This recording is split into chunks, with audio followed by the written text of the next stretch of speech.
當患者長期臥床，而且活動能力有限，就需要照顧者協助移動同埋轉換體位。呢個時候，我哋可以用一啲小法寶，例如座椅布。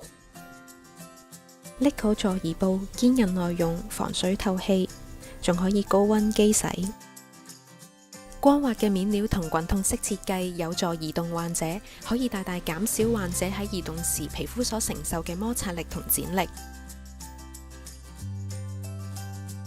座椅布有2種嘅使用方式，其中一種就係可以放喺患者嘅身下面，又或者放喺橫單下低會更加方便。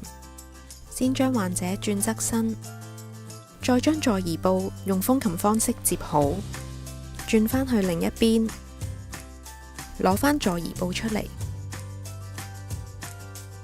然後就可以輕易咁移動患者啦。如果要拉上拉落，滾筒嘅開口就要喺側邊。Lico 座椅布質料輕巧，方便收藏，係我哋必備嘅實用小法寶。如果患者身形高大，用加長版座椅布轉身就一樣咁輕鬆。